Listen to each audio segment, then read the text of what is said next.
यादव जी के लाठी जब ठेकेला भक भक माल फेकेला सखी हो।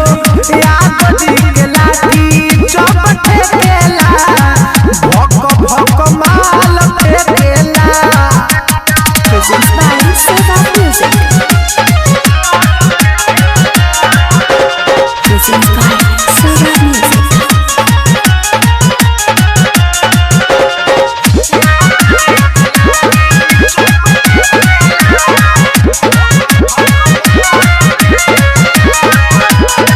देहिया मसुलाइल रहे टाइम पर आइल रहे मोरले दासात के बिजोड़ हो। कैसे बताई सखी का हम सुनाई सखी भपद न हो जाता अजोर हो।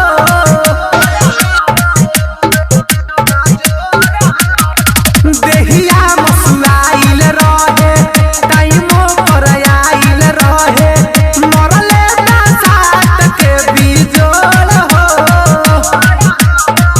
का हम बताई सखी कैसे सुनाई सखी भपद न हो जाता अजोर हो। हथवा जब पड़ जाला देहिया सिहर जाला जगह देखेला हाँ हाँ ये जगह देखेला सखी हो।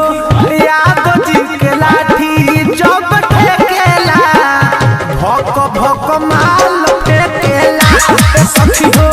यादव जी के लाठी जब ठेकेला भक भक माल फेकेला।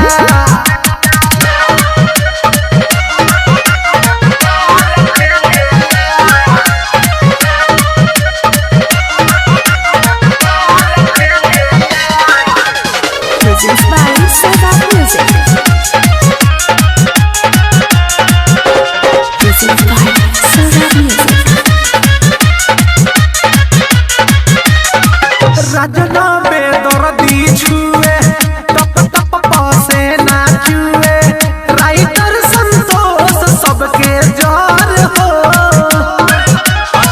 लहंगा में पड़ल छाला चलल ना हमसे जाला यादव जी के लाठी बड़ी बड़ हो।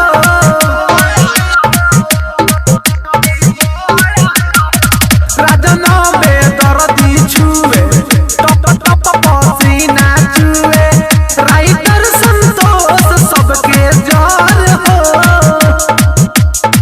लहंगा में पड़ल छाला चलल ना हमसे जाला यादव जी के लाठी बड़ी बड़ हो।